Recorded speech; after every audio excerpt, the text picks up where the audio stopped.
Here we go, everybody. This is the Pardon My Jerk podcast. I'm here with Dunk and our special guest today. For those of you that were tired of listening to me talk for pretty much an hour straight last week, the legendary James Hobart was generous enough to donate his time to us today. Hi, James. Oh man, that was a really nice thing you to say. Dunk, thanks for having me, guys. His favorite part of the podcast are his wonderful intros. So I mean, legendary. My wife bought some skis yesterday. They're called the Legends, and I was like, these are so cool. That's a good name. All right.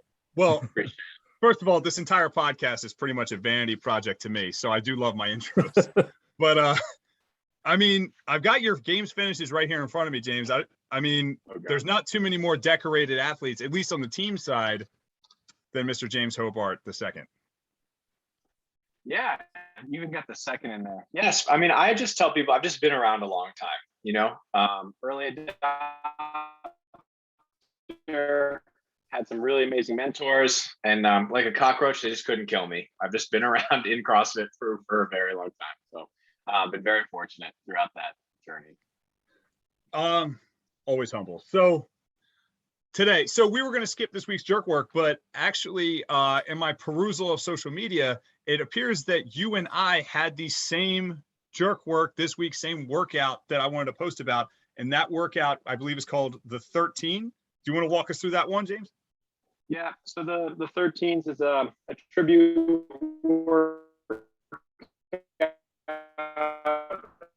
hero workout on the internet, but it was a hero workout created for the 13 soldiers who were recently killed over in Afghanistan during all the evacuation efforts. And I have a ton of friends who are in the military, probably like most of you do. And so my wife does as well.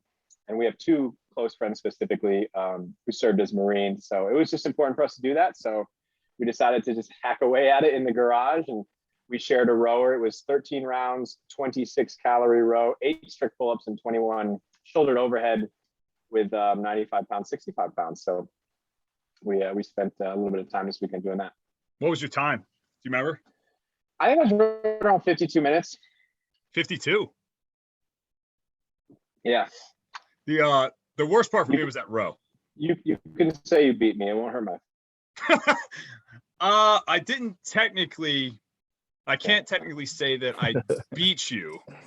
I can't say that I beat you. However, I did it with my wife. She was kind of slagging behind on the strict pull-ups and the rowing a bit. So I was like, okay, I'm going to stop. I'm going to change the music here, maybe get a drink there. I think I ended up doing about 55. Nice. Yeah. Yeah, we kind of, my wife and I, we shared a rower, but just got out there and got it done, which was really fun to just always kind of have that moment. We like working out together, so. I'd have been slagging away on those strict pull-ups too, man. That's funny. It wasn't the strict pull-up. The row just seemed like it was never ending. The strict pull-ups was the easier part of the workout. I'm what you would call larger athletes. So the strict pull-ups, they're not the best for what me. We call in the business a rig shaker. Yes, I'm good at that part. Yeah, that is not me, man. I'm like just a little like I've been the same weight since I was 18. So here we go. Start with the excuses, Dunk. Hey, You're man, an inch taller. I got to get him out there. I'm like 40 pounds heavier too, so it's fine. There you go. It's fine. So anyway, the workout is the 13 is a memorial workout to the soldiers that sacrificed their life in the evacuation of Afghanistan. Is 13 rounds, 26 calorie row, 8 strict pull-ups, 21 shoulder to overhead at 95, 65. Right. So did you do any strict presses? Did I do any strict press? Moving on. That's silly. I did a couple. I did a couple. You know, I thought you gotta get one. You gotta get one round in. You know. Yeah, maybe it's a warm up. Yeah. But and one of the reasons I want to talk about too is perfect segue.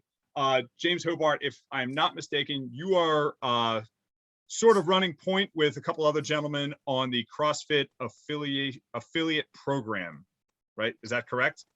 Yeah, CrossFit affiliate programming, which is we call CAP is our little acronym for it. So really what happened, just rewind the clock and a little context quickly, is that Handplan, which is an online programming platform, originally started by Austin Maliolo and Spencer Hendel, and then myself and another Travis Urban came on later. 4 of us in Hampland, we were acquired by CrossFit. Really, that conversation started in December. I'm trying to think here. A little bit before December, and then finalized in June. And so in different kind of roles, making sure that we make this thing ready to go. Affiliates and coaches. So it's been a wild ride. It's been a dream come true in a lot of ways. And it's really exciting, really exciting. So was this something that like you approached CrossFit about, or did CrossFit approach Ham and try and make a partnership work there? Yeah, it was kind of a little bit of both. You know, I think I was kind of shocked, and I understand why. Like having a little bit of insight into the company historically, I understood why it was something that CrossFit didn't offer earlier on in this way. I mean, CrossFit has always been excellent at offering, you know, a lot of different resources, coaching resources, affiliate resources, programming resources, excuse me, you know, open source on the internet. But I think we kind of reached, Hamplan might have reached out first, or we kind of struck up the conversation sort of in jest at first. Okay. You know, just kind of like this would be a cool conversation to have. It'd be a really neat idea, but it'll never happen kind of thing. And honestly, slowly, as they sometimes tend to do, the ball got rolling and the conversations evolved pretty significantly. And we had really developed as a business from the Hamplan side what had started out, and I don't want to say a side project, because when we started Hamplan, that kind of makes it sound like it wasn't something we put, you know, our sweat and our effort into, which we certainly were doing. But at the time, you know, we all had other full-time jobs. Travis was a full-time product designer for Whoop. He graduated, you know, from MIT, moved to, you know, lived in Boston. He was a head coach at my affiliate for a while before he went and took that role at Whoop. You know, Austin had been working on seminar staff for a long time, and then he stepped into the role of, I think it's director of North American and Latin American affiliate operations. Spencer had owned an affiliate. He was coaching full-time in an affiliate. Spencer was going through EMT school, and then we were all working on Hamplan at the same time. So it was definitely something, you know, it wasn't our like main course, but we put a lot of effort into it. And really when COVID hit, and you're getting a lot right now, but you can just jump in if you're. No, please, let's go. Yeah, so it's great. when COVID hit, I kind of had this, you know, we all had this moment, like a lot of people I think did in the fitness industry, of like, well, you know, like fitness was cool, you know, I'll see you later, see you down the path kind of thing. But we paused and asked each other, you know, what can we still offer affiliates and athletes as we go through this process? And that's when we launched our at-home product. And our at-home basically took the workout of the day from our affiliate, and then it made 2 options. It made a dumbbell and a jump rope option, and it made a bodyweight only option. And then it had a warm up, and it had a video component that would talk about, demo the movements and give some tips and tricks and stuff like that. And that went on to be really successful, both as programming for individuals, but as well as affiliates who were running classes during lockdown. And once that happened, I think we also took ourselves a little bit more seriously and really just kind of dove headfirst into this idea of, all right, well, what can we continue to provide affiliates in terms of, you know, kind of having, you know, having no stone left unturned when it comes to programming. That's really the viewpoint we started to take. And I take now with CAP, is this idea of like, when people are like, oh, you're selling programming, I'm like, it's not just programming. And it's not because I don't think programming is important or valuable, but you know, our goal is to really offer a concierge service of programming, where if you're an affiliate, you might, you know, we want to offer every tool in the toolbox of programming services. You might use one, you might use 21, but you know, like my long-term idea is that as an affiliate owner, you want for nothing when it comes to programming resources, how to implement those resources, and receiving coaching development through those resources. Because, you know, anyone who's run an affiliate understands that coaching development is really important to the service you offer for all of your members. But if you run an affiliate and you own a small business, you also realize how limited your resources are to do stuff. And I always joke, you know, I've worked on level 1 and level 2 seminar staff for a while. And I've always joked, like, when you're an affiliate owner, you don't work out anymore. You don't coach, you just answer emails and you're changing toilet paper, right? Like being in that small business grind, like that's it for a while until you kind of, hack the code for your small business. So I've always been really sensitive to that. I know myself, Travis and Austin and Spencer have been sensitive to that because we've all been in either the head coach role at an affiliate or on an affiliate. So Travis, I'm sorry. Yeah. Travis. No, that's Travis Herbanek. So he joined on with Ham Plan, I want to say late, it was after my wedding. So it was in 2019, end of 2019 or middle of 2019.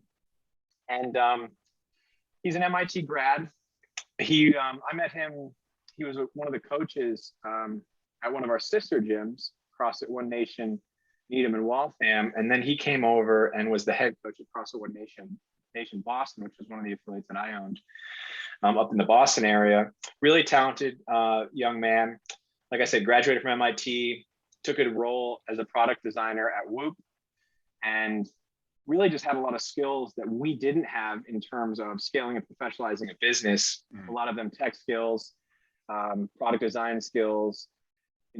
Most of what looked organized and good and coherent on Ham Plan came from some idea or system that he implemented. And then he only improved those skills over at Whoop as they grew as a company. And, he grew as both a product designer. And then so he also came over to CrossFit. So it looks like James already answered the big question we had about CAP that you had, Dunk. It looks like the focus really, we were really curious, is the focus here on programming really for athletes? Or is the focus here going to be more on developing affiliate owners, developing coaches? And obviously the answer is yes to both, but it seems like there's a huge sort of impetus on like kind of the more above the treetops. We're going to develop the coaches. We're going to develop affiliate owners to develop athletes. We're going to develop level 4 leaders, right? We're going to build leaders that build leaders, right? Yeah, I mean that is a huge goal. I'd still like to think it's pretty equally split. As the suits call it, it is a business to business product. It's okay. We're not offering individual programming. That being said, one of the things I was most excited about coming over to CrossFit was tapping into a resource network of historically a lot of data-driven programming information. And the reason I say that is I want to be able to offer affiliates something that's not just based on my expertise, or, we're resourcing seminar staff coaches now to help add to the content and give insight into the programming, as well as the team from CrossFit who has worked on CrossFit.com. We're resourcing all those people, but I want to be able to, basically share with affiliates and athletes in affiliates just a better understanding of what it really means to have data-driven programming. I don't just want it to be my expertise. I don't just want to be like, well, I ran an affiliate for 5 years, and I coached an affiliate for 10 years, and I've seen X, Y, and Z work. I think that's all great. I don't want to discount that, but now we have this opportunity to access, feedback and information from hundreds, if not more, affiliates all over the globe, and share the best programming practices with as many as possible. And honestly, that's one of the things I'm most excited to do. So yeah, I guess it's a 50-50. I don't want to discount the, programming side of it. Right. At least not from my point of view. So what can we expect? What can we expect that's going to be different between the .com programming to CAP programming? Right. I think that's probably a question that's on a lot of people's minds. You probably had it about 1,000 times at this point, right? Yeah. No, that's a really good question. So one of the way we have been working this is myself and then the team that has typically and historically programmed .com. We sit down and we start by creating, assessing what's happened in the past, talking about maybe some places we want to go in the future, what our focus is. We've created some monthly focuses around the CAP programming. So for example, that's cool. Yeah, and so and this is something we started at Ham Plan, and I would say it's a little bit more broad in approach than it used to be. For example, at Ham Plan, we used to take really narrow approaches with monthly focus, like, hey, this month we're going to make your handstand better. We're going to start off with a little bit of a broader approach, and part of that is to tie back into our programming roots at CrossFit. You guys remember back to your level 1, you remember the hierarchy, Doug theoretical has no hierarchy of development. Doug has no idea what you're talking about. Yeah, haven't done the L1 yet. Haven't done it. You haven't done it. No, he knows the No, hierarchy no. of the development of an athlete. No, he knows that. Oh, good. Yeah. But anyway, the base of that is nutrition. So obviously we're not doing a nutrition programming month, because if I did that, no one would get fitter. But the step up from that is metabolic conditioning, then gymnastics, weightlifting and throwing, and then sport. In sport for us being testing benchmarks, retesting open workouts, things like that. So September's focus is metabolic conditioning. October's focus is going to be gymnastic strength and gymnastic skills. And then in November, we're going to focus on weightlifting. Now, what's cool is that this will still look like GPP programming, right? Mm-hmm. It's not going to be like we're going to run a lifting cycle in November, but we are going to kind of, and I like food analogies, we're going to add a little bit more spice of weightlifting in different parts of the class. Maybe it's the programming, maybe it's post-workout or pre-workout skill work, maybe it's in the warm-up. We're going to do that, and on top of that, we're going to share with affiliates some metrics that can help them and their athletes just start to see like, hey, yeah, I got fitter this month overall, but I also really tuned up this specific skill set. So yeah, James, I think that's fantastic, because I have no shortage of my own criticisms for how a lot of affiliates tend to program, and you don't have to say it, I'll just say it. And I think that's fantastic that you're providing a true definition of a GPP program.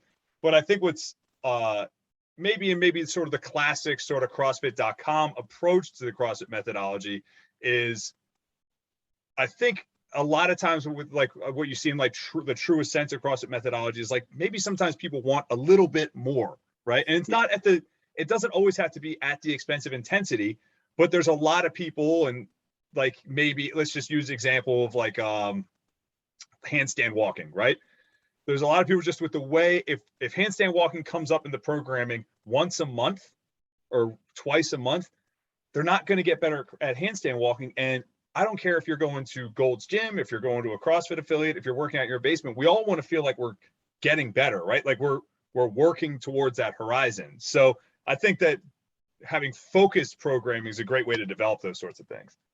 Yeah, no, I agree with you. And, that's not, like no one pays an affiliate membership to suck, to suck worse tomorrow. I'm totally on board with that. And that's definitely not lost on us. And I think one of the things, there's a couple misconceptions, and this is definitely what I've learned in this role, is that you have to do a couple things well. One is that if you're offering somebody a service like programming and coaching development, I'll probably get clickbaited right here. If this comes across as me saying like, you got to dumb it down, that's not what I'm saying. But what you do have to do is, because someone's paying for that service, or expecting a certain level of service, you have to make it as clear as possible what's happening. Like I used to write programming when I first started at Handplan, and I wrote programming for affiliates. I was like, they're just going to trust me. I'm going to write whatever, and I don't have to explain it. They're just going to believe what I'm saying. And the longer I've done this, the more I've realized like you need to also share the same insight that you have. And that isn't necessarily because I think people need it, but I do think a lot of coaches want that, and they want to be reassured with that stuff. And they like being in on the joke, right? They like seeing where is the picture head, where's the future headed? What else do we have in mind? So that's been a big thing that we've tried to focus on.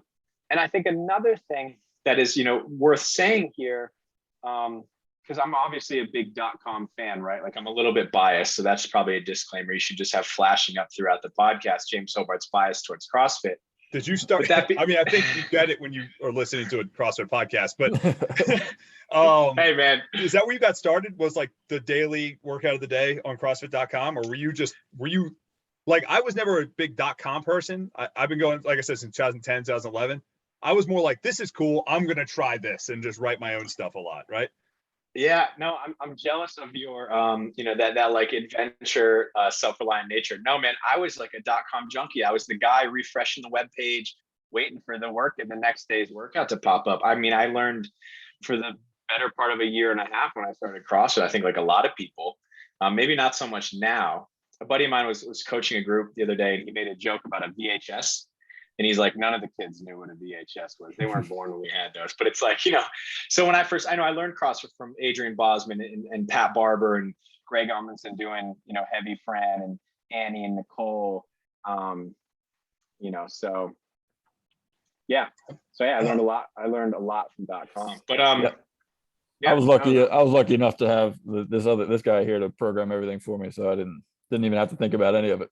There was a Yeah, long no, that's experimental phase. Yeah, We yeah. were I was really definitely discovering ourselves through fitness. I was yeah, definitely a guinea pig when it came to that. Yeah. There was a lot of ones where I yeah. was like, I didn't think that was going to take an hour. Did you? Or Who would have you're thought? crawling out of the gym realizing that whole time was just a mistake. Yeah, you never do the math. And I think everybody goes through that too, and I went through that. But yeah, mostly main site when I started.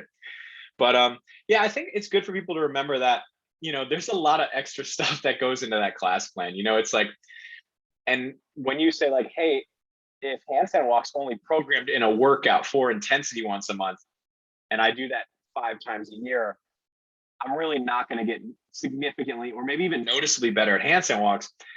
And that's one of the things that, we want to share, that like, okay, we're going to take care of that stuff. It's Right. like, maybe you have a strict press one day, but we're going to have a warm up that's going to focus on shoulder warm up, but it's going to bolster those handstand walking skills. So that way, when handstand walk shows up at the end of the month, you're not totally screwed. So we're trying to bring that insight to coaches and to the programming. So yes, when you see a CrossFit.com main site, it means to be exactly what it is. I mean, it doesn't mean like, just because there's only a workout up there, it doesn't mean like don't warm up, don't Right. do some skill work. You go back and read, what is fitness?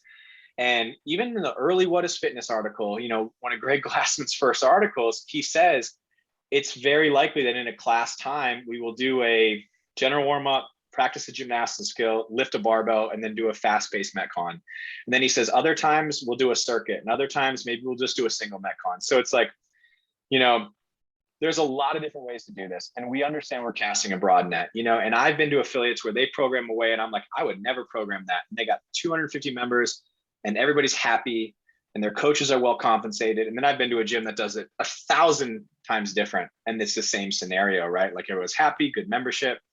So like I said, I think our goal is to just try and, share our experience in terms of, hey, here are all the tools. Your gym might do it differently, but here are all the tools to implement those things, and we want you to have them. So that's been my goal, and it's probably a really lofty goal, because like you said, you have no problem picking bones with how other affiliates program, but there are a lot of different ways to do it and do it successfully. So I think it's good. I think Go it's ahead, good Don. because it's like I moved from the East Coast to the Midwest now, and I've been to a lot of different gyms where like you meet a lot of coaches that just have, I mean, they've got their L1, but they don't have a clue, or they just don't really know what they're doing. So like you walking them through each step so that they can better lead the class that they're teaching that's a great thing.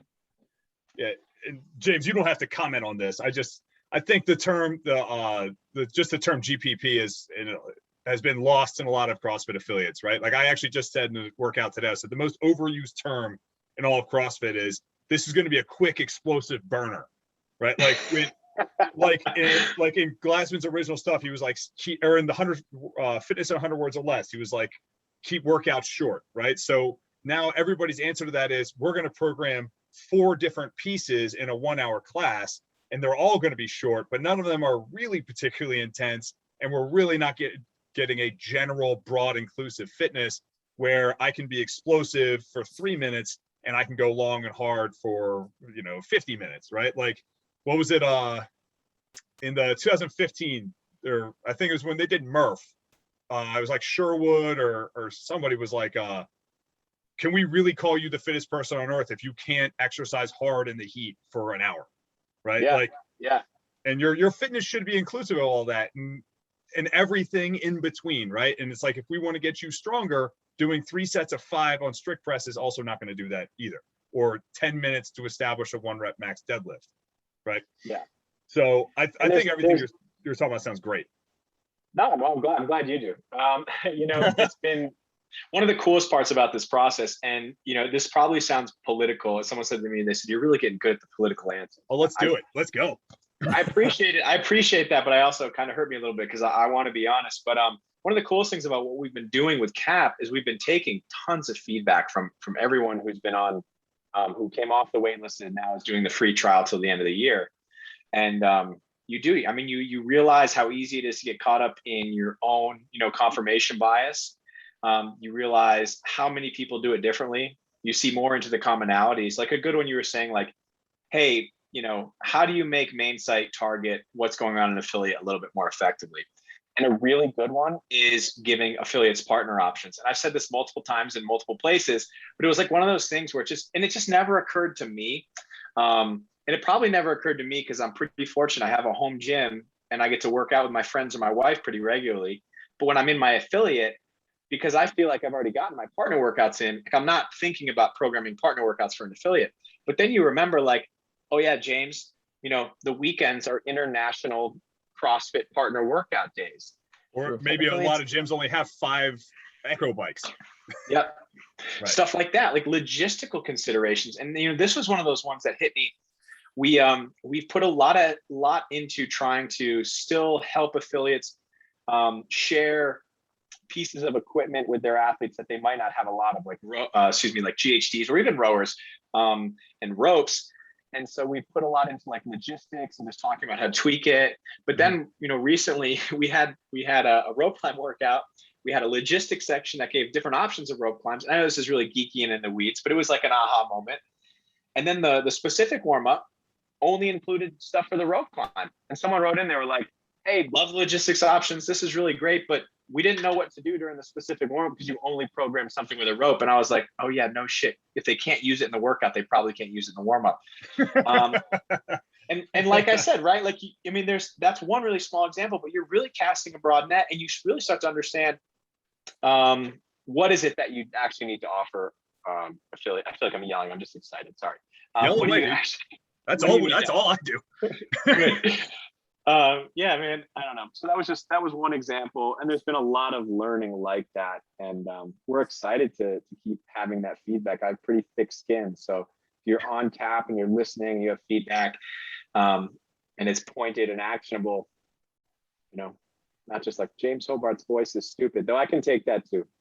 James, I think that is a perfect cap to put on that part of the conversation. Can we talk a little bit about... That's terrible.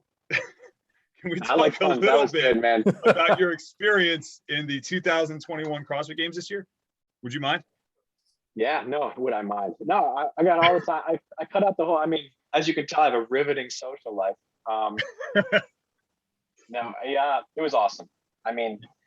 I'll talk a little less here, maybe, and leave some room for questions. But it was good, man. A long You're good. Road, we brought you get there. Yeah. We're never bringing you back though. It was a long road to get there, but as I was talking to Justin Berg, who's the general manager of the games. Little name drop. Yeah. And the only reason I say that is because, I don't mean that as a name drop. I've worked with and around. I know. But then I listen to myself say it. I'm like, oh, you sound like a real dick, man. But point being, he asked me, he said, what were your thoughts on the games of the Masters? And I was like, you know what, man, I don't really have a single honest complaint. I have things that I would selfishly like to be different. I wish we did more pull-ups because I like pull-ups. But from my perspective and my past experience at the games, and in talking to the Masters community, they always say they have lots to share. But I had a great time. Masters was awesome. It was awesome.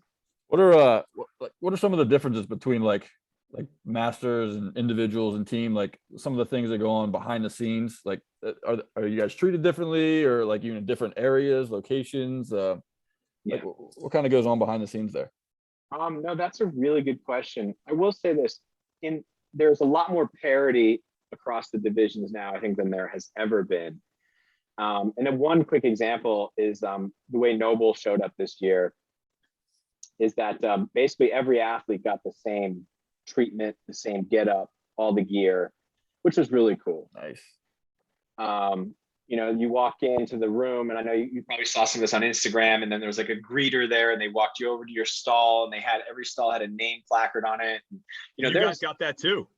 Yeah, and there's well over 300 age group and adaptive athletes, and they shared that love with everybody, which was very cool. And that was funny. I haven't competed in a while. My wife and I were walking out, and I said, God, was like, I forgot how much gear they give you at the games. I was like, we got to come back.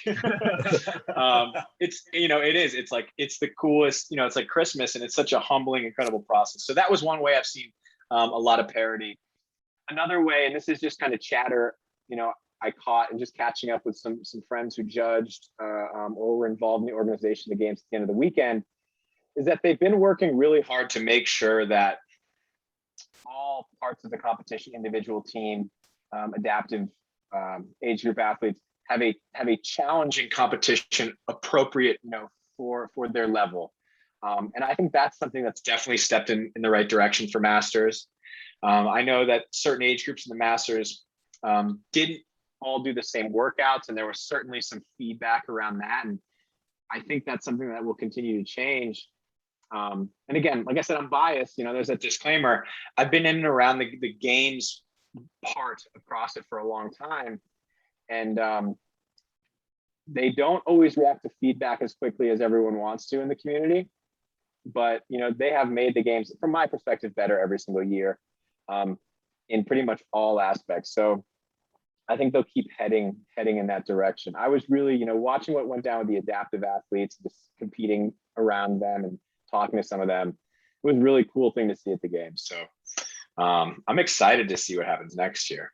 Well, the beautiful thing with CrossFit over other sports, right? Like, I don't know if you're a fan of other sports or not, James, but that's kind of how Dunk and I got involved in starting this podcast. Is we wanted to kind of take an ESPN like First Take, Get Up sort of approach to a CrossFit podcast. Cool. And the thing about CrossFit, it's all quantitative, not qualitative, right? So maybe if they don't knee-jerk react on things, it's because Sherwood or Castro, they just need to gather more data points and watch how the sport evolves. Versus like in the NFL, say we're like, oh yeah, you can challenge penalties now. And we're watching and like, oh, this sucks. Like it's purely a qualitative sort of approach to the sport, right? They've definitely been methodical with it, I think. Sometimes to the dismay of the community, but like I said, I've been a fan of it. I was really impressed being a Masters. Like I wish we did 10 events. We did 9 events, and for some odd reason that was just annoying to me. But that's not a real complaint, right? Like that's not real criticism. 10 is a nicer number. If that's the only thing you got to complain about, then I think that they did a pretty good job. Yeah, I think they gave the Masters more opportunities to work out in the Coliseum, which is that if you've ever had that Friday Night Lights experience in your life, the Coliseum at the games, the tennis stadium at the StubHub Center was like having the Friday Night Lights multiple times in the same weekend. That's awesome. Which is it's an amazing experience. Yeah. I forgot how much fun it was. I was telling my wife for the snatch event, I was like, because I hadn't lifted in a very long time, and I was like, I don't know what I'm going to snatch. And I snatched like 15 pounds more than I expected to. And that was just because she's like, what happened? I said, I got out there and I just forgot how fun it was to just let her rip, man. Let her rip. Are you gonna have to delete the whole podcast? I did, man. I got out there and I grabbed that bar and I was like, and the stadium wasn't even full, but it was like, you just forget what that is like, like in your garage by yourself, everything feels heavy. And I got out there and I was like, oh my God, I feel amazing. Which was really cool. The interaction, you forget how fun it is. Go ahead. Sorry. No. Was the interaction with the athletes different in the Masters division as opposed to individual, as opposed to possibly team? In between events, yes. The Masters is a lot more relaxed. I think there's, I was on a Masters podcast. It's called Masters Chatter a week ago, I guess. And we were joking and I was like, it is more laid back. And they're like, yeah, because we all have full-time jobs and we don't have to depend on the games to make a living. And I was like, oh yeah, you're right. So it's that part of like in between events, at least from my perspective, and I've never had a horrible time trying to get along with other people inside of CrossFit. But the master side, yeah, that was the best part, was just the camaraderie and getting to know some of these guys and just hearing stories. And of all age divisions in the Masters, that was way more relaxed. And they were all very, very generous. But I will say this, when the buzzer went off, none of those guys wanted to lose. Oh, yeah. That's why people are like, oh, it's easier because it's Masters. And I'm like, well, you're right. I don't train nearly as much as I used to. But when I went out there and they hit the horn and it was time to 3, 2, 1, go, everyone was still trying to beat you. I mean, that part is what made it hard. Yeah. So yeah. Well, that's CrossFit, right? I mean, there's no easier or harder, right? I tell people all the time, like with I've been doing, I'm like, CrossFit never gets easier. You just get fitter. Like, if anything, certain workouts get harder the fitter you get, but that's the worst impression you get when you first start CrossFit, because it's like you go and you're like, oh man, it's going to be easier in 6 months when I'm good at this stuff, and it's not that feeling. You don't ever make it there. Constantly very dirty secret at a relatively high intensity, right? Yeah. That's the important qualifier there. Yeah. That's what I always say to people. I'm like, in this workout, someone next to you might do 100 burpees and you might only do 20, but if you push it, given your level, I was like, you're still feeling the same stuff. Oh yeah. That's something I used to do when people would come in and they would free trial in the gym. I would ask them, 2 questions. I'd say, hey, are you comfortable with group classes? And if they would say yes, then I would kind of be their shadow. That'd be their workout caddy. But if they'd say no, I would be like, hey, talk to me about it, why you're not comfortable with it. And like, well, I'm afraid what other people are going to think, like, I'm not going to fit in. I'm going to be the least fit one there. And I said, cool. Let's just hang out and watch a class together. And I want you to watch. And at the end of it, they'd be like, everybody looks like they're out of shape. Like not physically like everybody, but like in the middle of the workout, everybody looks the same. It is true. When you stop in the middle of that mess and you look around, and 95-pound barbell punishes everyone. So I'm on board with you guys on that. So you were talking about the camaraderie is a little bit more between events, right? Is that as opposed to when you were an individual? Did you see a little bit less of that? Was there a little bit more grading? Did people not get along quite as well? It's just tense. There's a higher tension with individuals. Okay. And again, I think there's a million reasons for that. I think, time effort spent throughout the year is higher. And that's not to discredit any of the champs from the Masters. They put in a lot of time and effort, no doubt. But I imagine for some of those Masters who, hit top spot of the podium and they're running a business and they have 4 kids and they got another job and they have a spouse, it's like they're not doing the same level of input that, Justin, Medeiros is. It's just like, it's not consuming their entire life. No. And so I think that takes away some of the tension. But obviously all qualifiers apply here. They're all insanely impressive. I mean, yeah, it's like, it's ridiculous. Yeah. I mean, like, and I hate that I lost to him because I hate losing, but, I swung haymakers at him hard. Kyle Kastenbauer is going to be 40 next year, man. Like, and I've talked about this before on podcasts. It's like, you look at some of the stats from these Masters and it gives you epic hope that getting old is going to be awesome. Because they're still putting up crazy numbers. And then on the other side too is the teenage athletes. That one young lady, I believe she trains with Jacob Hepner, or he coaches her. She snatched 202 pounds. Which is wild because that's almost as much as Jacob snatches. All right. Yeah, I mean, hey, he'll fight you now, man. He'll fight you. But yeah, I had to throw that zinger in there. No, I like that. It spoke to me. I look at Kerstetter. No, don't back down from it. Take cheap shots where you can. I mean, Dunks, you got stuff like that is crazy. Now you're probably fine.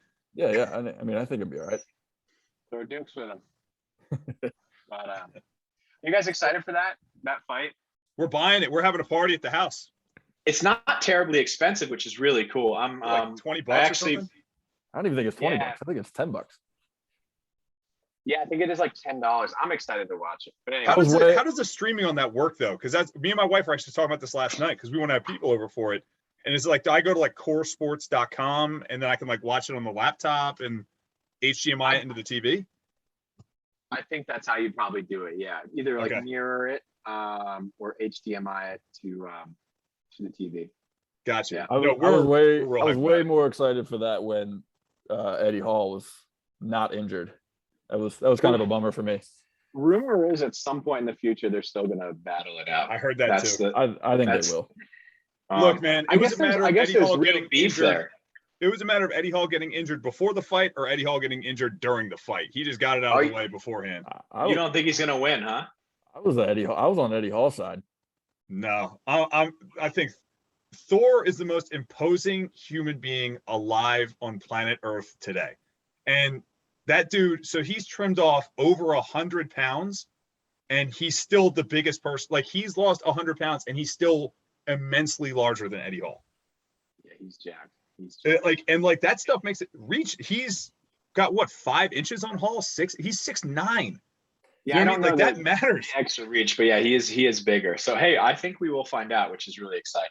Oh, Thor Eddie is Hall's just- not going to let that paycheck walk out the back door, Oh, man. no, God, They're no. still going to fight. That dude loves money. Yeah, and I guess the two of them really don't like each other. Like sometimes you see that stuff and it's like, oh, these guys are just, they probably don't like love each other, but they're just promoting a fight. But I don't think these guys actually like each other. But that's Eddie Hall's best videos on YouTube are him trash talking Thor. Like it's great. This is an interesting precedent that's being set, right? Like, on one hand, I don't like this whole celebrity boxing trend. Okay, I'll be honest with you. I don't like what it's doing for the sport in a lot of ways. Now, I know that Jacob and Josh are really respecting the sport. They're really training for it. They're really putting in their time. So it's not a slight to them. But on the same token, it's going to be really interesting with the sort of precedent that's going to set. Are we going to see more athletes fighting each other? Are we going to see more fitness athletes fighting each other? Right? Is Neil Maddox going to decide that he wants to fight Dan Bailey? Like, just from that one time Bailey really pissed him off. You know, Yeah. Right. we're gonna get it out of him. yeah. Yeah, I don't know. Trial by combat gets everyone fired up, but I do get the sort of like, I totally understand kind of the, I don't know, you're not paying homage to the sport in that way of boxing or the history of fighting in some ways, just by kind of like turning it into only a, And I hear what you're saying. I think boxing But at is the same welcoming. time, I think boxing is welcoming the promotion that all the, because this is the most people have talked about boxing since Manny Pacquiao and Floyd Mayweather had their first I fight. got you, man. But to a degree, doesn't it kind of feel like it'd be like, hey guys, what if we made an entire NBA team out of the guys from the Avengers movie, and then we'll put them in the, like, you know what I mean? Like, these guys are getting real paydays, like real, like, it's something. It just feels a little commercial. Oh yeah, for me. yeah. You know, I see what you're saying there. There are guys who have been training, fighting, boxing their whole life and won't get the payday that some of the celebrity athletes will get because they're celebrities. Exactly. I get that. I'm sure Exactly. the athletes are not happy with all this, but Yeah. yeah. Imagine if you've been like hitting this like shithole like boxing gym since you were like a little kid in the inner city, and all of a sudden you see Logan Paul getting $1 billion to fight somebody, like, or I don't even know which one's which anymore. I can't keep track of it. it's not worth keeping track, to be honest. Yeah. No, that's good. That's good insight. I can vibe with that. There's some respect there. I get that. Yeah. So let's It'd be like if digress. Kim Kardashian showed up. To the games and wanted to compete, and they just gave her like $1 million. Oh, didn't CrossFit kind of do this a couple years ago where they had like they gave the celebrity invites, or what? They not did do it. celebrity. So I was- To Go ahead. Yeah, they did do a celebrity invite. Who was it again? It was Hunter McIntyre and Ben Smith. Oh yeah, know Ben Smith they did a wild horse. Wild card. I'm so, and please, James, interrupt me and tell me your opinion on this. I am so immensely in favor of that, because the whole point of the CrossFit Games early on, besides being like the fitness Woodstock, right, is what Glassman like to call it or whatever, was like proof of concept, right? Like, it's supposed to be proof of concept. This is a competition to find the fittest human being on earth. And we believe that CrossFit is the methodology that will allow you to achieve the title of fittest human being on earth. Am I wrong there? Yeah, no. I think that's spot on.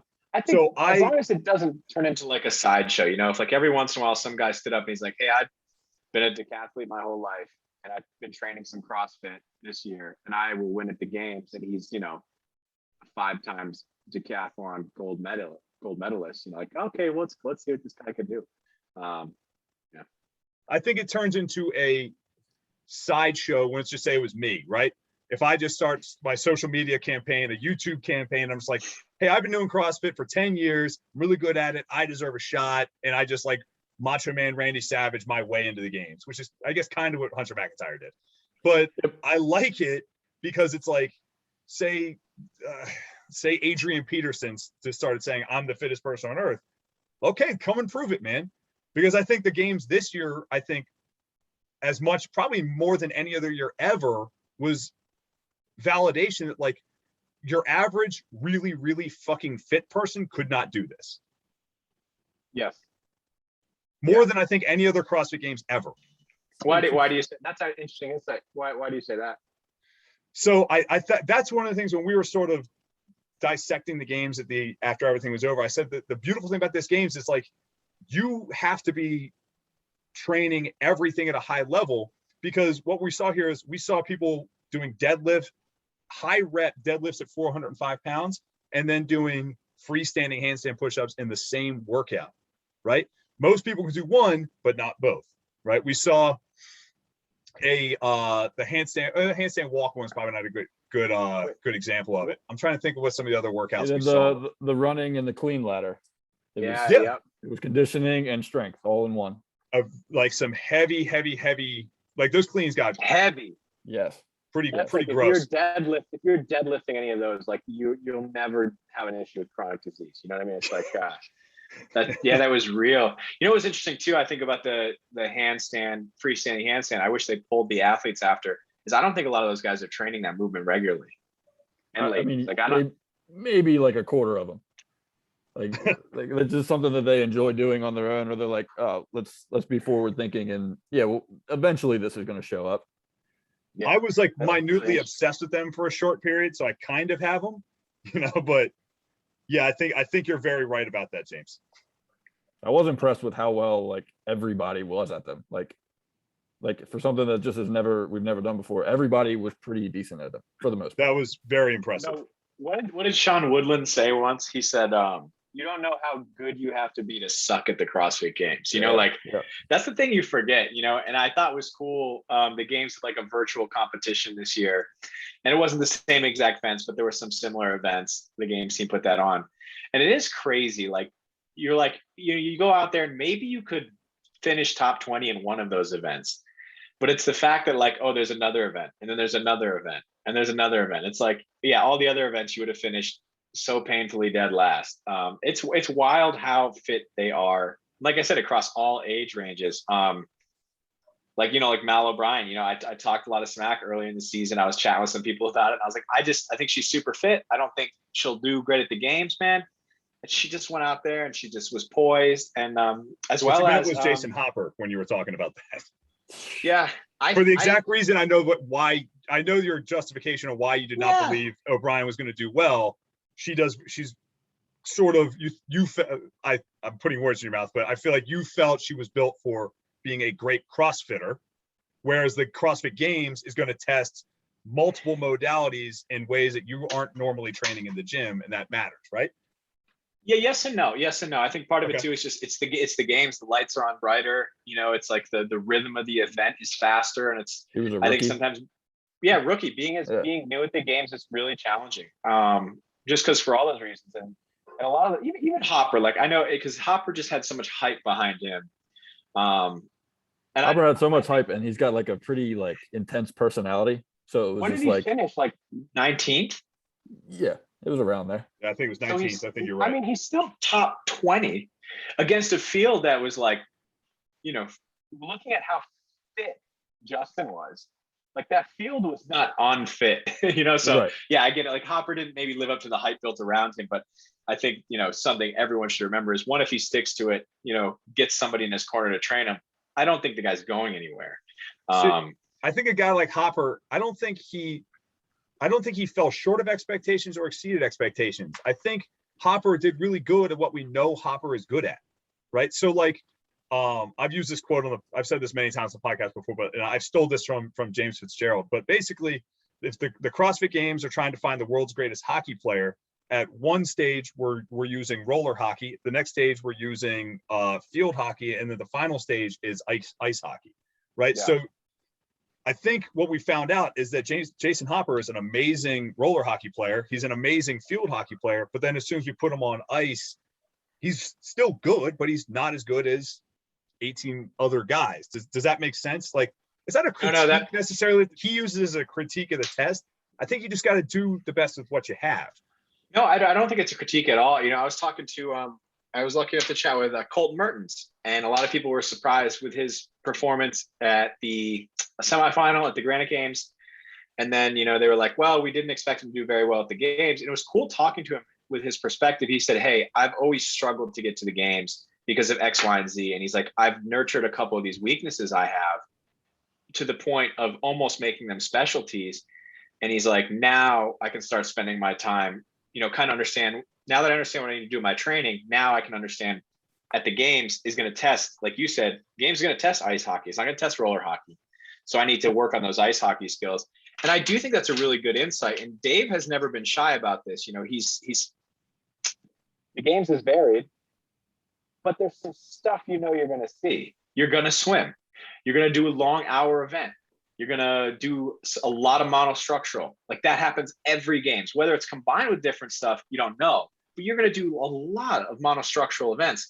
And I think once you get to the games, I don't want to say it's easier to get back, but you understand how to recreate the recipe better than before. And then because you know that some of those elements are going to show up at the games, it's easier for you to train, not easier. It's more predictable to train for those things. So I'm curious to see, like, if a guy like Hopper gets a coach and, maintains those skills that he has, like you said, like, I do think that's spot on. Can he really up that ante at the games? Because physically, he's not a bad athlete. No, absolutely not. And it's like, yeah, I truly do feel bad for these rookies, because you have to spend 5 years getting really good at wall balls, burpees, pull-ups, thrusters, light snatches, heavy snatch, like that type of stuff, and go ahead and cut that in like a quarter as to what you're actually going to see at the games. We're never going to see kayaking in the CrossFit Open, but you got to get really good at the CrossFit Open, right, before you're going to get to that next level. And it's the semis are almost, with the exception of the West Coast class is awesome, but the semis are almost just a stepped up version of what we see in the Open, right? And it's obviously not totally the same thing, but it's still a lot of wall balls, ring muscle ups, heavy snatches, a 1 rep max, that kind of stuff. So you guys, I won't speak for Duncan. He probably disagrees with you, rightfully so. No, I'm saying, so you guys probably think, you would agree maybe like semis should be kind of standardized. Like, do you think they should all be the same? Oh, yes. I'm so glad you asked this. Oh, man. You answer.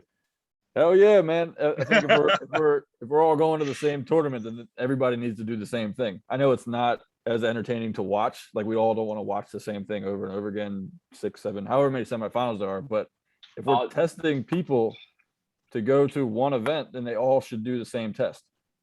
Man, remember that year, the Nasty Nate or whatever it was, Regionals Nate, kettlebell snatch. That workout was 20-minute time cap, strict muscle up. And it was at every regional, and it went through 4 heats at every regional. And I remember watching those 4 announcers. By like the last heat, they're like, all right, who cares? No, they did an amazing job. But yeah, like you said, like it is a lot on that end of like, oh, we're gonna watch another heat of Nate where only 6 people get a strict muscle up. But yeah, I like the standardized too, for just the reason of like, I think it just gives you more opportunity to compare everybody, which I like, just more data, which is cool. Well, we did a podcast earlier where, like, we talked about, we did not think that the Granite Games offered the same level of a test as the West Coast Classic did, and it was just, a lot of people said that. Yeah, it was just like, this just wasn't where it needed to be for these athletes to qualify for the CrossFit Games. And I'm not saying that the same athletes wouldn't have qualified, but it just didn't meet the eye test for me as just a casual fan, So I'm vehemently in favor of changing the programming across the board, but just talking out of the other side of my mouth, there's 2 reasons I think that if I were to support it being standardized. One is, if you're going to do a last chance qualifier, it's only fair if you're going to do that qualifier that everybody has to do the same test. Like, because if you're going to give everybody a last chance, everybody should have to have taken the same test to get into that last chance. Otherwise, it just gets too muddy. 2, we ended up getting proof of concept as to why it should be standardized. And that proof of concept's name is Christy O'Connell, who is an unbelievable athlete, top 10 level athlete, if not possibly a top 5 athlete, who almost didn't even get into the games because she took an invalid test. Yeah, I think a better proof of concept would be just, systematically looking at, if you have, a couple of years of different semifinals events, how are those athletes performing at the games? 'Cause I will agree. I think Christy's extremely fit, awesome athlete, but you also, like, maybe she just had an off weekend. I do think it's hard to account for those things. Like, maybe I agree. Like, I think she was an athlete. I hate saying this. I think she was an athlete who belonged at the games. Oh, talk about talking out the other side of your mouth. I know. Say she deserved to be there too.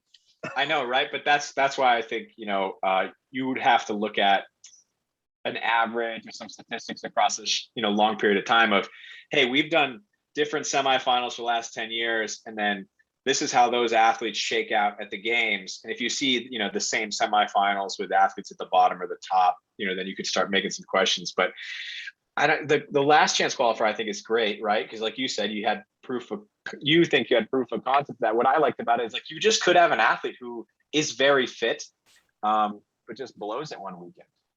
Whatever, sick, gets COVID, like look at that mess. So No, a lot to say there. I don't disagree on making them the same. I agree with that. I think they should be different just because I think it's a sport, and I think the sport is more entertaining when I think it's just the sport's more entertaining that way. Like it's a tough line to walk. Regionals was a cool linear process, right? It was standardized, it was universal, it was very easy to understand. But I think this semifinal format is beautiful and eloquent. Let's put the let's put the sport up on a pedestal. Let's make it as entertaining as possible and easy to sort of approach, right? If we're looking at the analogs of other sports, like golf is played on different courses every week, right? And that makes the sport. We wouldn't want to play every golf tournament on the same course. Yeah, but the golfers are playing. I don't know how you could make golf more boring, but I guess yeah, that would do it. That's a hot take. Yeah, I don't mean that. It's just because I know nothing about golf, and I suck at it, so I can't really say it. But no, I don't. I would like to see them the same, but I like your take on that. It is more exciting for spectators and fans of the sport. So as long as we're talking about the. Go ahead, Dunk. Sorry. It'd be interesting to throw all the guys that program these events in just the same room and then find a way just to tweak each event to make it a little bit different, but basically the same. So you're not watching the same thing each time, but you're getting a different product. Yeah, like, hey, you have to have a 20-minute test. You got to have a 10-minute test. You got to have a 30-minute test. You got to do one odd implement test. You got to do one heavy lift. You need to check all the boxes. Yeah. I think that's kind of what we expected. And I have a feeling we can expect that a little bit more in the future, because Castro spoke about this publicly. Like, we want all the tests to be similar, and like you need to have a 3-minute or less couplet. You need to have a 10-minute or less triplet, right? And we saw some of that, but and the whole online thing kind of threw a wrench in all of it too, right? So I think we're going to see that improve. Yeah, I think you might see some changes there. There's been a lot going on, there's been so much change in the last 2 years. It's tough to say that what we're seeing now isn't going to be completely different 2 to 3 years from now.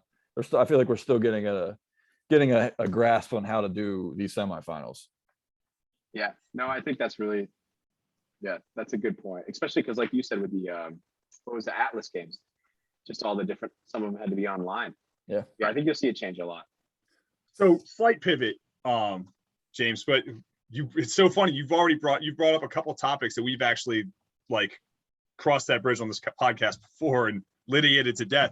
One of the ones, Dunk brought this up, and I'd be mad if I didn't bring this up. Do you think CrossFit would be good as a high school sport, as an amateur sport for within schools, competing against schools? So the only reason I thought about this question was because I read an article where it mentioned that you were a multi-sport athlete growing up. So I'm on the side of I just had a child. I would like him to get in, do as many sports as he can, figure out what he likes, and then afterwards, if weightlifting and CrossFit is something that he would enjoy, then get into it then. But I'm more of a team sport type of person, and just kind of just putting your feet in each basket. Oh man. CrossFit as a high school sport. Duncan, I agree with what you're saying there. I like that. I think it'd be a better training methodology in high schools than it would be a sport. And the reason I say that, something that should belong in a PE class. Yeah, and the reason I say that is I think for someone who's a teenager, I think there would be far more for them to gain from using it as it was originally built to be, as a training methodology. I think they have far more to gain from just using it in that way than totally turning it to its competitive aspect. I just think at that point in their life, like you said, how it contribute to other areas, other sporting areas. I don't know, just like the physical discipline you learn from it, the quality of movement that you learn from it. And I think if you could create a huge foundation of that by using it as a training program instead of I'm going to win this sport at all costs, I think it would be far more beneficial to a high school student long term than it would be if they were like, I'm only going to do this as a sport. And the reason I say that is it's not that they couldn't still go through all those steps, but it's easy when you're a high school student. I mean, you'd have to start them really young. Like you wouldn't just be like, let's introduce it at high school, right? Because it's like, you don't just start playing football in high school. You've probably played, some people do, but most people have probably played football for a very long time. So they've gone through the mechanics, consistency, intensity piece of football. With, same thing with all sports, baseball, whatever. And I don't think it would be good to just like dump that on them in high school if they haven't had that exposure to that kind of training, constantly varied functional movements, exceed a relative high intensity. So that's my 2 takes on it. And like I said, I just think the benefits for them, I'll keep saying that, I sound like a broken record. The benefits for them just treating it as a training protocol, I think would far outweigh competing in it at that age. Yeah. That's interesting. I don't think we brought that up when we did our podcast on it, Dunk, where like sort of the age at which they're exposed to it, right? Like, yeah, like are we throwing a 95-pound barbell in the hands of a 14 or 15-year-old and saying, have at it, right? When maybe they don't have the correct foundation laid of doing thrusters with a broomstick beforehand, right? And I don't know if I'd necessarily be worried about the weight, but like if you're going to get into competitive CrossFit at that age, you got to worry about like burnout, because we know what it takes to be good at all of these things. It takes time and it takes a lot of effort. Yeah, So. We don't need to dive into it too much because we've already litigated it to death. But I was when you brought that question up, Dunk, I was like intent. I wanted to hear James's sort of perspective on that because that's a really interesting one. And I've come across enough young athletes who I think I'm just like, man, if I had CrossFit, just the way it would lend itself to being a multi-sport athlete, like I just think that part of it's fantastic. Yeah. Right. And not to mention, like if you're in a good, healthy CrossFit community, the benefits of that as a young athlete, young child, I think are probably immense. As a teenager, or whatever, high school. So I guess we'll just sort of build on that, right? So Dunk mentioned you were a multi-sport athlete. Like what sort of sports did you come up in, and how did that lead you to CrossFit? I mean, you're still pretty young. You must have found it pretty young in life. That's nice of you to say. Yeah. So I stumbled on CrossFit in 2007. So at that time, how many years ago was that? 14 years ago. So I was 21. 2021 is when I found 21 years old. I found CrossFit, right? So a lot older than most young athletes are finding it now. Yeah. Which is insane to me. Crazy. It's insane.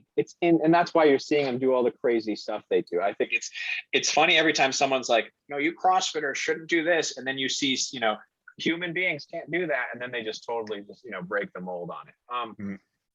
My 3 sports. I was a average athlete. I was not very good. I played soccer, I played lacrosse, and then I skied competitively in high school. But I've always just been active and been outside. I love team sports.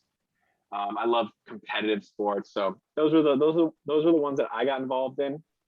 I just was never terribly good at them, and that's one of the reasons I fell in love so much with CrossFit, because I finished high school and I could play intramural, whatever, but I was missing that competitive atmosphere, and CrossFit brought a lot of that back to me, especially in the community side of it. I really enjoyed. So did you have like the normal, like I have a buddy that knew about CrossFit. He took me to the gym with him one day and we did Fran and it buried me story? Pretty close. Yeah. Buddy of mine, we were training together. We were really into the whole kettlebell thing. If you remember, Pavel Sucellini had a book, Power to the People or something like that. What is it? I read the book, and that was actually my introduction he had to another CrossFit one too. Same exact story. Like the Naked Warrior or something like that. But anyway, my buddy Mike found CrossFit, just the website, and he's like, hey, I think we should try this. And we started, not really getting it, but watching all the videos, just kind of learning as we went. It's interesting that we were introduced to CrossFit by one of CrossFit's biggest critics. Yeah, right. Right. That too. And the other website we found a lot of CrossFit resources through was Mark Twite's website at the time, Jim Jones. because he trained all the guys supposedly for the 300 movie. Remember the Spartan movie? Oh Yeah, yeah. we've And done that obviously- workout many times. I remember that. I did that. I did that workout every week for a year. Yep. 'Cause I was Yep. like, I'm So gonna we look did like it too, those man. Spartans. Uh, And I still don't Everyone look like watched anyone in that 300. I movie. will look like Gerard Butler, right? Yeah, yeah. yeah. I still Oh, don't man. look like anyone in that movie. I've been doing CrossFit for a while. But yeah, The crazy that's thing how with I that got into workout it. was it was 50 pull-ups before any of us knew how to do kipping or butterfly, right? So we're doing 50 strict pull-ups, but then it was 50 kettlebell clean to press with a 35-pound kettlebell. Yeah, you were just slamming that thing. Left with I some remember great the f- bruises on your arms. Yep. I remember the first time I did Grace, and I didn't do the jerk part of it because I didn't know what a jerk was. Oh, strict press. I did it with Back I did to it with this again. 135. Yeah, I wasn't getting it overhead. I did it with 135, and I vividly remember standing in front of the clock and doing every clean and landing in starfish position, and then like taking my time down of just the cleans. And I remember going on the website and looking at whatever the time was, and I was like, "Oh yeah, I could beat that. I could have beat that if I did the jerks." And I was nowhere, close to it. But it's a fun memory, like remembering stuff like that. we actually got our start doing. I started in my college weight room, but then we graduated, and Dunk and I trained together in a Gold's gym. Yeah, I was doing introduced much CrossFit, later to man. this. I was introduced a little bit later, and Kyle had already found all the workouts that he wanted to put me through misery in. He had Man, time to put it all together. So that was right when Comp Train launched, and we're doing all the Comp Train stuff, and but that wasn't enough volume. We also need to do some gymnastics Do more. pieces and lift some more weights. And we went to the games probably 5 times. It worked amazing. Someone came up to me once when this was when I was training down with Mayhem, and it was when Rich had just launched his train. What's Rich doing or train? Yeah, what's Rich doing programming? Someone said, "How do you guys do all the stuff you do in an hour?" And I was like, "Are you having a go at me right now? Like, like, what do you mean?" And he's like, "Yeah, how do you get all that done in an hour? It's really hard to do in an hour." I said, "Man, if you do all that in the hour and you can do that for the year," I said, "you're going to win the games." He's like, "What do you mean?" I was like, "We take all day to do that shit." Yeah, it is. Yeah, it's funny. Is Rich the best training partner you ever had? Does anybody rival him? Is he the worst training partner you ever had? Who's up there? I've actually never double-edged sword right thought. No, that's a good question because no one's ever asked me that. I've never thought about who the best training partner was. Rob?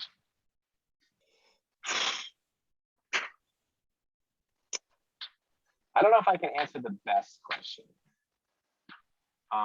Who did you get the fittest with? Definitely with the Mayhem crew. But and a lot of that was Rich, but also everyone down there is just fit. Like it was like, it was like the Lost Boys. Island of just fit maniacs, and even the ladies too. So you trained with everybody through the years, man. Because you were with CFNE, right? You obviously with Mayhem, you were an individual, right? Like you moved all over the place. I get around, man. But I think the best training partner is somebody who will beat you more than half the time. You don't like losing to them, but you're happy to keep doing it. Like whoever that person is, like if you hate losing to somebody And you hate them, it's probably not going to be Not like a gonna work. long, fruitful training Right. career. And if you win every workout, what's that quote? Like if you win every workout, like if you keep fighting chumps, one day you're going to wake up and be a chump. It's like if you win every single workout with your training partner, you either got to tweak the workouts, do them differently, or find a new training partner. So, I mean, that was one of the upsides on it. But yeah, I've never really thought about that. I have to like really sit down and think about what would make the best training partner. Well, next time you come on, you can tell us all about it. No, Mayhem was fun because in that point of our training careers, we all ate like 8-year-olds. So I remember watching some of the old videos of you, like Rich and Darren and those guys just eating cheeseburgers while they're working out and all this crazy. I'm sitting there, I'm like, God. The best one is, remember that, James, you remember that old old number 1, number 2 doc that Sevon did on Rich and Graham after the 2010 games? No, I don't remember that. Oh, you don't remember? Well, it was back when Rich was at Tennessee Tech, and he's in Is this the between. peanut butter thing? Yeah. When he had the peanut butter Yeah. jelly mixed together and he's eating it with milk. Yeah.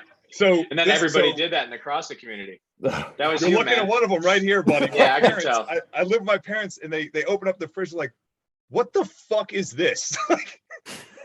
You put the headband on, you put the Oakleys on, and you started eating the peanut butter and jelly. What's funny though, yeah, right. What's funny though, that's what I said too. The only bad thing about Justin Medeiros winning, that's not bad. I mean, I poke fun. Is that every CrossFit dude's gonna have a mullet. We were talking about it. How- We were talking about he's not allowed to shave that mullet anymore. Like it's what the beard is for James Harden. He's got to keep it for the rest of his career. That's good. He seems to really love it. I bet he will. But just quickly on the nutrition, I do always wonder if I had ate a little bit better, if it would have helped, make me a little bit fitter. But Well, what's the thing? Because I said the same thing with Snickers bars, right? Fraser goes on Joe Rogan and says, "Yeah, I was eating Snickers bars all the time." Like, and we had a competition that we were in together, probably a week or two after that, and I was like, "How many dudes do you think are going to be there eating fucking Snickers bars?" Yeah, and that's a good reason of like why I think just doing the methodology would be better for a high school kid, right? Because I'm not blaming athletes, because I've said my fair share of stupid stuff. Probably got some of that out on this podcast, but it's like, yeah, you hear athletes say one snippet of a thing and you're like, I'm gonna do that all the time. If that's what he does, I'm gonna do that. Oh yeah, you're stuck on that for a month, 2 months. Yep. It's like, oh wait, no, this was actually a terrible idea. I'm lactose intolerant. Why am I drinking a gallon of milk a week? A day or whatever. While we're talking about the old school stuff, so your first games was in 2009, right? Yeah. Could you tell us a little bit about that experience, and then could you talk to us a little bit about how that changed from 2009 into 2010, that first year at the Home Depot Center? I mean, all that. You've been at all three spots now. Yeah, I've competed at all three. That was a big thing for me this year in Madison. It was really fun. I'm like that old guy who sits on the front porch and is like, you see a kid riding a scooter and you're like, well, when I was little, it was snowing and I had to walk with flip-flops both ways uphill. That's me now. We do wall balls in the desert. Yeah, I mean, that's, Aromas in 2009, and I can imagine it was similar in 07 and in 08. It was hot. There was no athlete area. You slept under the scoring table. It was like, this is the part that I miss the most. But obviously, the games as it is now, the professionalism of it cannot have this. If you go back and watch the 08, 09, 07 videos, the judges were your biggest fan.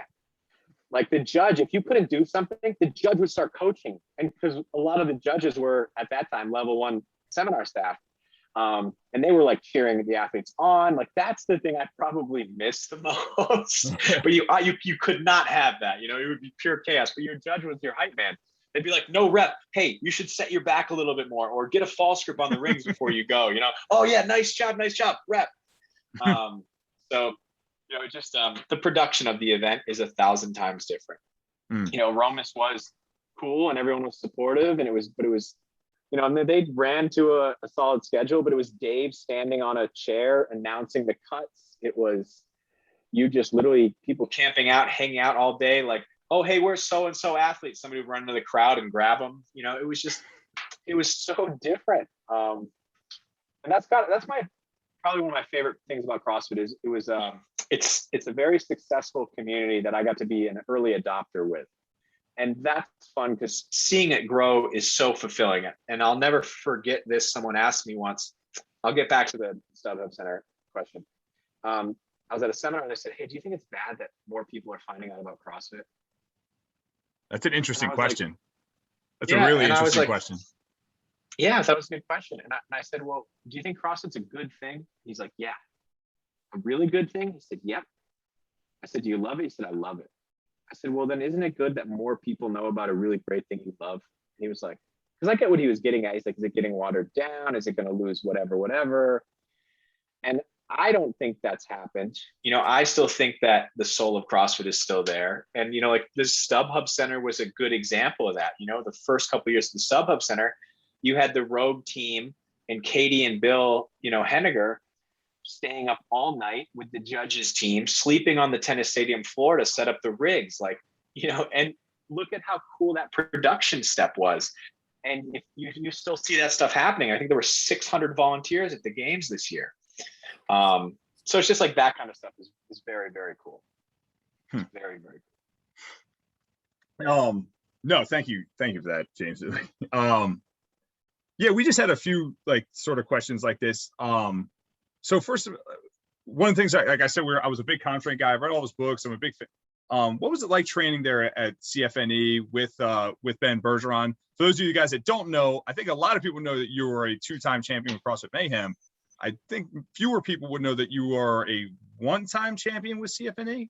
Am I correct? Yeah, and then we 1-time champ, then 1-time second place. Right. Okay. Yeah. So what was that experience like? What was the old team experience like? What was it like training with Ben and all that in the old days? No, CFNE was really cool. Again, you asked me about what's the best training partner. The cool thing about CFNE at that time is you had a lot of people who were talented and athletic and fit, and they were just really into it. They wanted to be as involved, with CrossFit as they possibly could. I think one of the big upsides about that is you had at that time, you had the Gorilla Fitness crew down in New Jersey. You had CJ Martin out at Invictus. And then you had, you had Adam Knifer up at CrossFit Fort Vancouver, Justin Medeiros' coach. Mm-hmm. Surprise, surprise. But, those were like the hubs, some gyms down in Atlanta and then in Texas. But those were just like, at CrossFit Central, those were just like some hubs, people who were like, hey, we're going to make this competitive CrossFit thing a thing.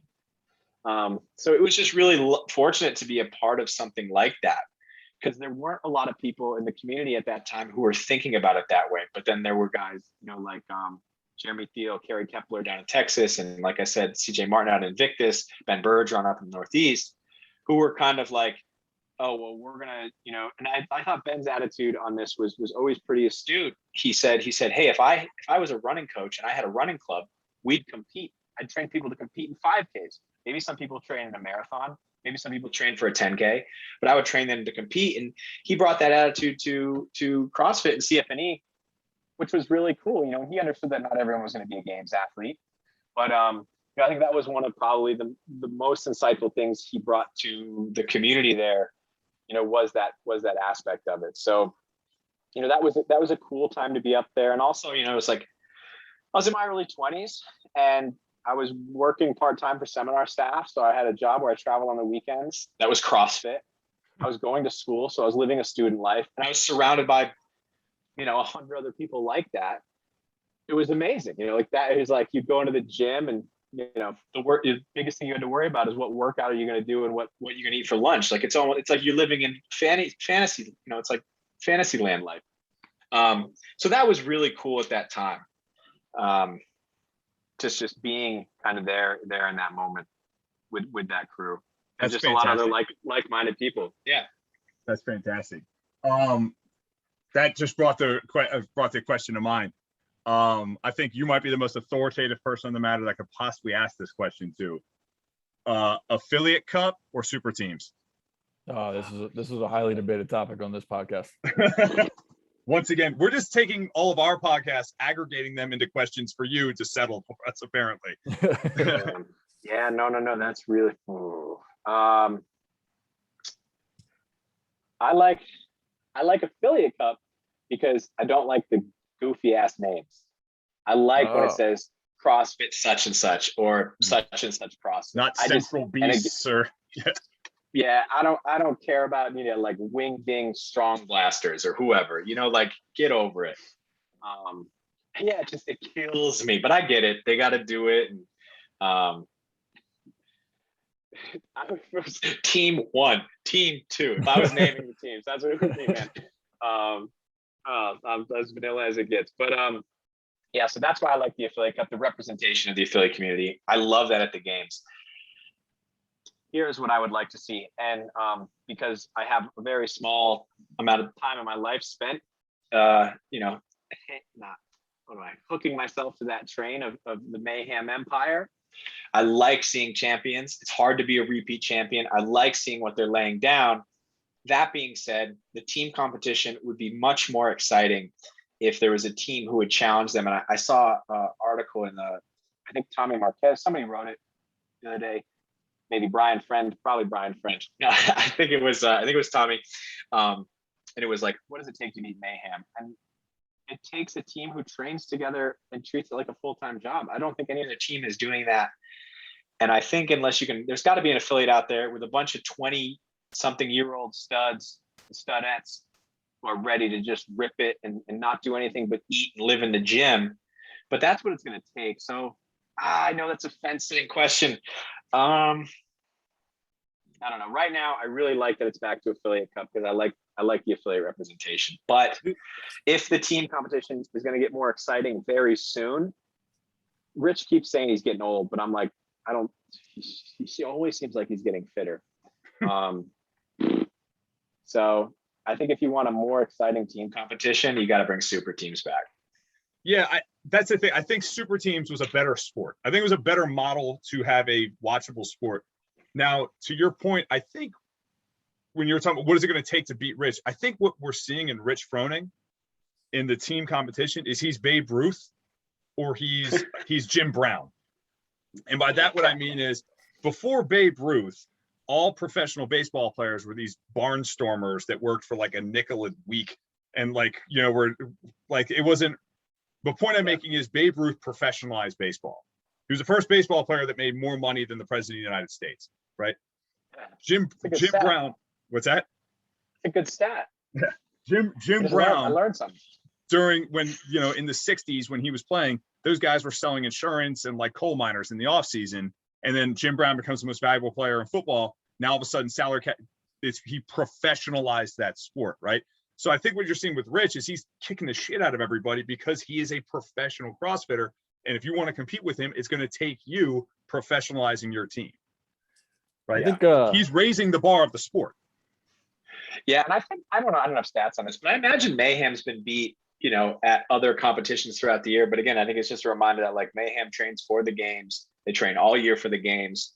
And, you know, while you're at your job waiting to go to your team training, you know, they're training for the games. And I still just think you're seeing that. And, you know, talented groups. I also statistically, it's really hard to see dynasties. And I like that. You know, it's like who knows if we'll ever see that. If CrossFit continues to grow, who knows if we'll ever see this again. And that's exciting, right? So I'm curious if like these training camps that we've got, like these are typically built for individual athletes at this point. But what happens when these individual athletes get a little older and maybe want to go to team? Are these training camps going to be geared more towards like some team stuff, or is it just going to strictly be for individuals? And I think that's going to happen. That's going to happen. Yeah, but if it does start to gear that way, then I think we could see a little bit more parity in the team side. Yeah, no, I think you're right on that one. Yeah, right now. Yeah, I like it. Right now I'm an affiliate company. The hard thing about the training camp thing though is like, I think it's easy, you know, you get confirmation bias. I think in the training camp, like again, we talked about if you're the top dog in your training camp, like, you know, all the workouts you're going to win at, you're going to back off those a little bit. You're not going to put the pedal to the metal because you know you got that one in the bag. The workouts you know you're going to lose at, maybe you push real hard, but it's still easy to fall back on like, well, you know, so-and-so always wins those workouts. I think if you can, you know, do the training camp model and you can move around and kind of just go to a different barn every once in a while, like that's kind of what you want to try and do. I think the people who train alone a lot blow my mind. Like that was something I could never do. Man, I couldn't do that for 5 minutes, let alone a full year for 8 hours. It's also never what I loved about CrossFit is it put you in a gym with people again, right? It was like, I didn't like going to the gym, like traditional gym, because, you know, you just hid in plain sight. You're surrounded by people. Everybody's got their headphones in. And I'm doing my own thing. It was so boring. But to be in a CrossFit gym, you're talking shit. You're worried about what the person's doing. You're getting coached. You're laughing. You're catching up with people. It's awesome. So that's interesting. You brought up the affiliate cup thing because we actually had that written down. Something we were curious about your insights on. The training camp model. We were curious about your insights on the training camp model, and I think you made your opinions of it known. How did Rich do it? What is going on over there in Mayhem? That because like we've talked about before, like exactly what you said. If I know I suck at toes to bar, my goal is to just be be in striking distance on dunk, right? Or I know I'm going to beat dunk on handstand push-ups, so I don't have to go as hard, right? And maybe affects the training negatively. What goes on at how is Mayhem doing it differently, or are they doing it differently? Dude, he's slagging you on these gymnastics movements. Don't take that from him. I say nothing about toes to bar. I can't do it.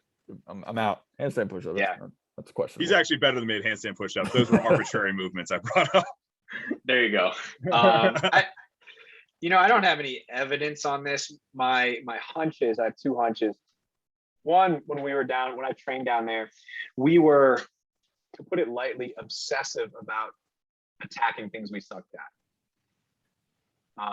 That's a skill in itself. Yeah, and honestly, because I was having this conversation with a couple of friends, because there are some games athletes I look at and I'm like, God, these guys are outliers with some of their skills, but their weaknesses are so obviously their weaknesses. I'm like, is it just a thing that it's such a weakness they'll never get better at it, or that they did get better at it, but the game's field is so elevated, it's like you don't notice that they're better at it? Or is it that it's so hard? And this is what separates like great from good, is it's so very few people have that ability to be like, I'm going to find out what I suck at, and I'm going to suck at it for the next 6 months and do it over and over and keep analyzing how to do it better and attack it harder.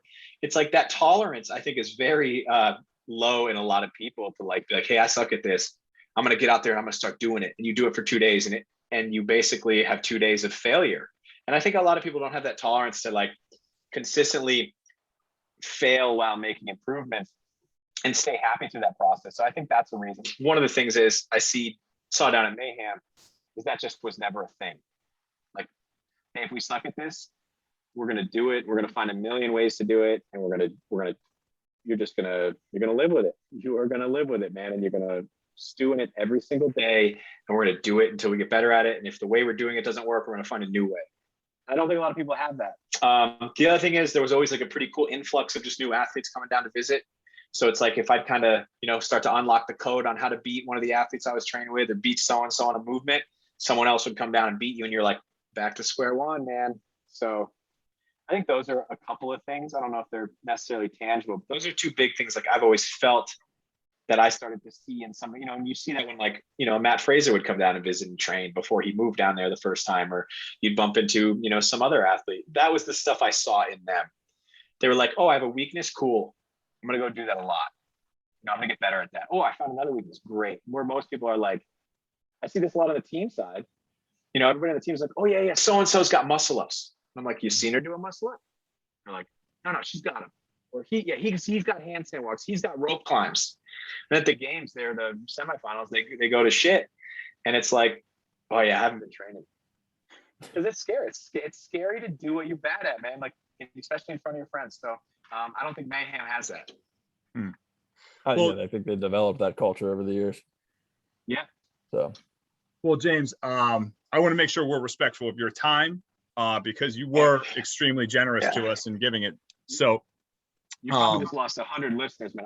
I could talk forever. So I appreciate that's unfortunately that's the problem, is we could listen to you talk forever. This conversation could go full Rogan and be 3.5 hours long, but that's because unfortunately I am 35, so I'm getting close to a pee break. So I want to make sure that you have the opportunity to make sure you put anything out there that you want to put out, plug anything you want to plug, and we'll allow you to continue on with your life. So. Yeah, I mean, honestly, back to the start of it all. Cap, anybody out there listening, affiliate owners interested, even just to get on it, it's free till the end of the year, and just give us feedback. Greedily, I'll say, I want your feedback. It's taught us a lot as we've gone through this process, and I think it's going to allow us to continually make something great. So head over to CrossFit, click the affiliate programming link, sign up. It's free till the end of the year. Give us your feedback, good, bad, or ugly, as long as it's not vulgar. I would love to hear it. Other than that, thank you guys. Thank you guys for having me on. Really appreciate it. This is a lot of fun, James. Thank you so much. Can you hang on for like 2 minutes before we end things? Yeah. Thanks a lot, man. Yeah.